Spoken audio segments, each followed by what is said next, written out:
You're probably wondering, how does a captain of the most powerful military machine on the planet end up in such a difficult situation, badly wounded and surrounded by splintered planks on a remote beach in Ireland? To understand how this man descended into this hell and how he managed to survive the impossible, we have to start at the beginning. Get ready, because this will be the best video you've seen in a long time.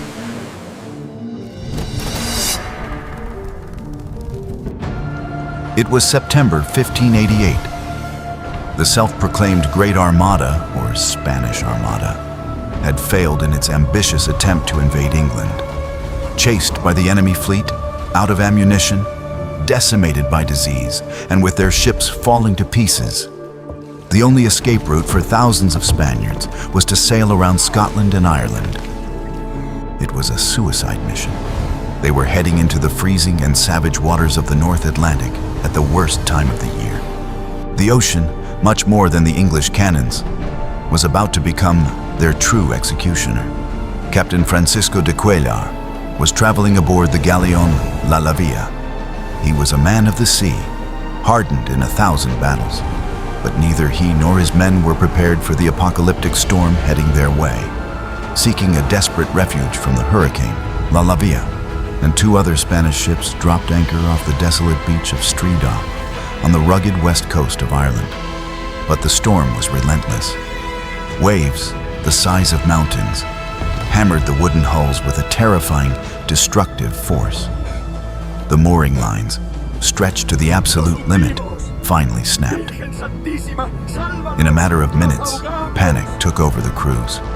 Those 3 massive floating fortresses, with over 1,000 souls on board, were thrown mercilessly against the sharp coastal reefs.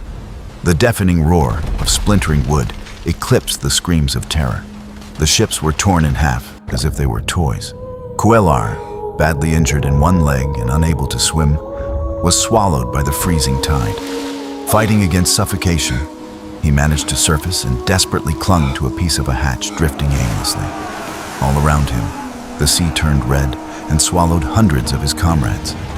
Men drowning, crushed by loose cannons, or fatally struck by the wreckage of the ships.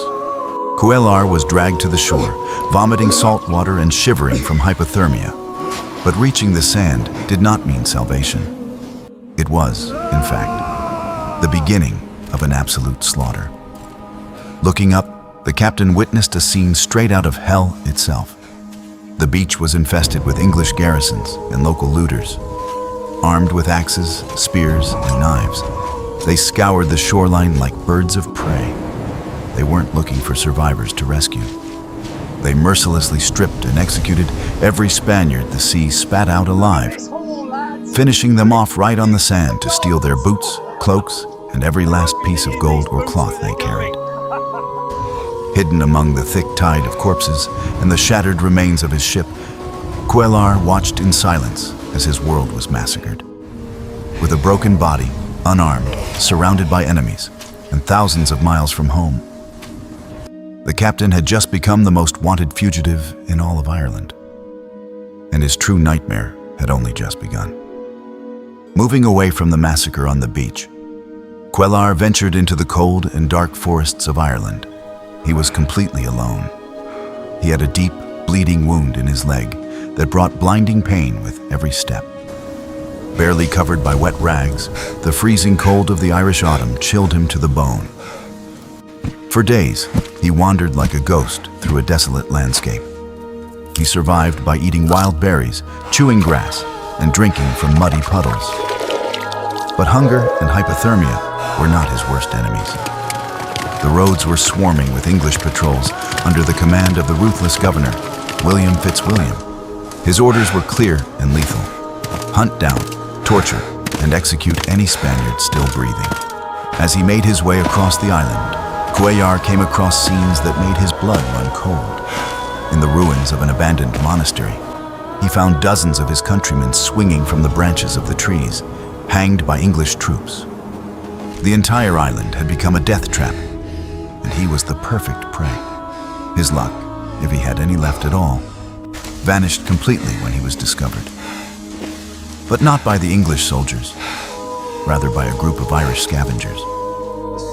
These local clans, even though they hated the British crown, saw the shipwrecked Spaniards as an easy source of loot. They beat him brutally, stripped him of the few relics and clothes he had left, and dragged him like a beast of burden back to their village.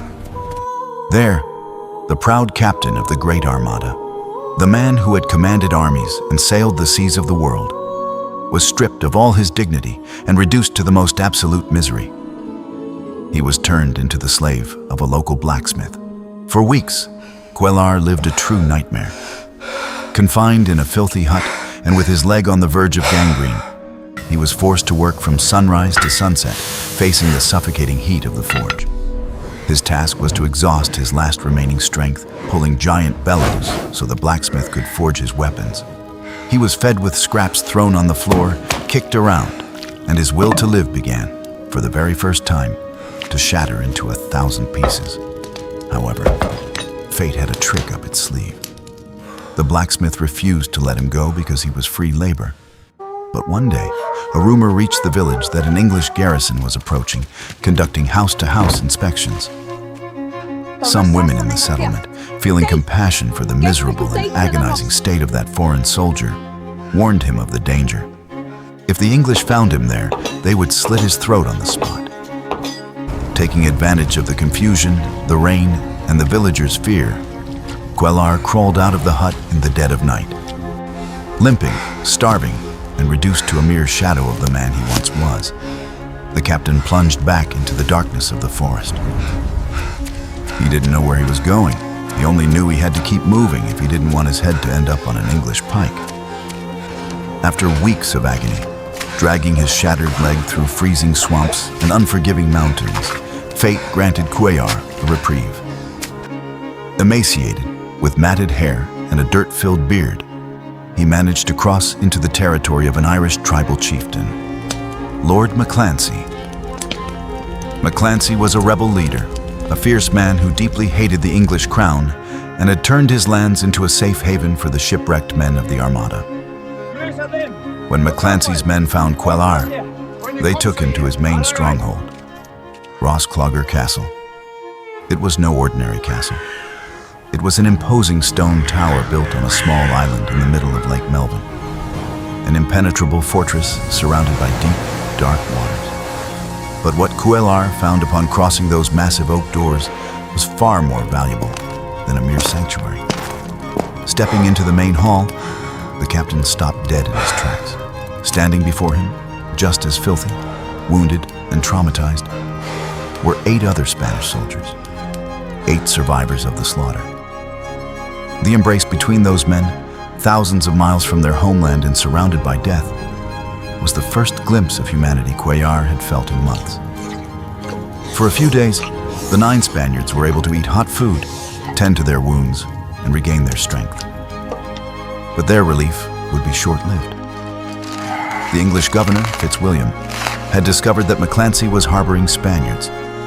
Enraged, he mobilized an entire army and marched toward Lake Melvin with a single objective: to raise the castle, massacre the Irish, and hang the 9 survivors. When McClancy saw from the tower the massive column of English soldiers approaching over the horizon, panic took hold of him. He knew he didn't have enough men to repel a full-scale attack. His decision was sudden. He would abandon the castle and flee to the mountains with his tribe. He told Cuellar and the Spaniards to do the same, to flee into the forest and pray they wouldn't be hunted down. The stone castle was going to be left completely empty, at the mercy of the enemy. But Francisco de Cuéllar looked at his 8 compatriots.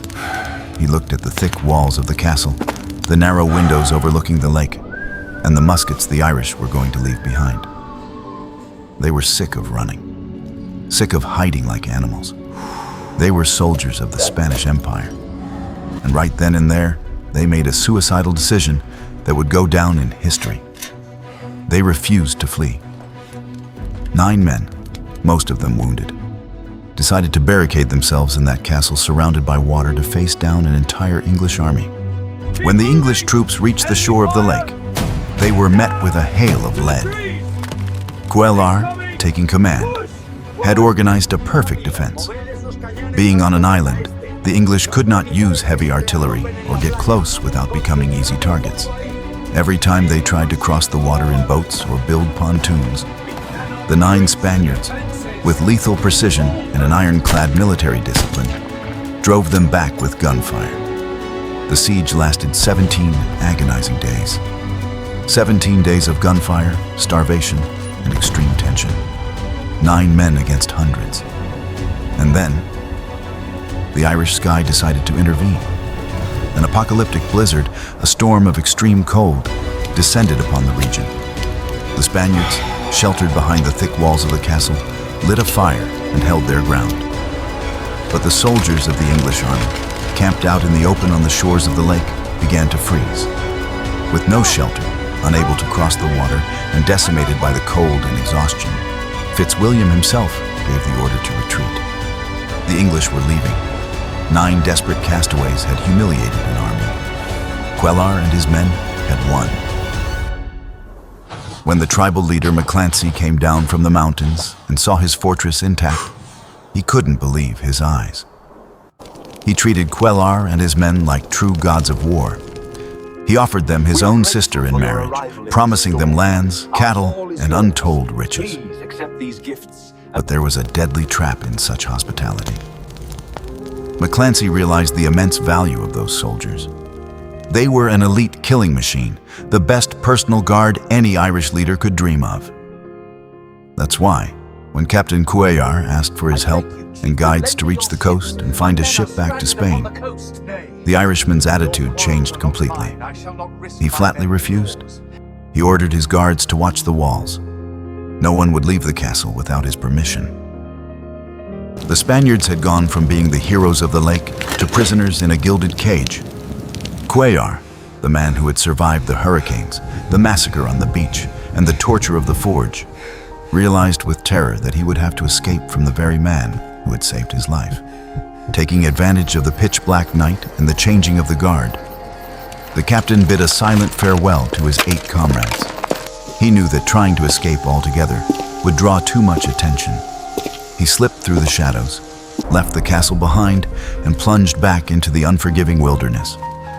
His true, impossible escape had begun. His goal was the north, to reach Scotland. For almost a year, he wandered like a hunted beggar.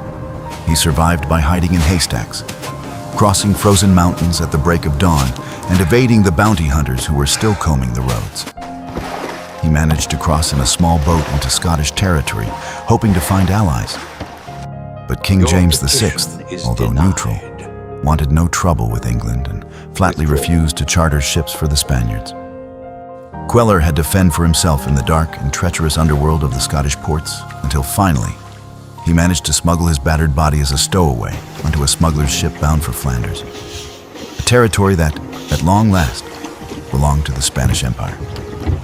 Antwerp, Secure that line, October 1589. More than a year has passed since the ocean shattered his galleon on the beach of Streedagh.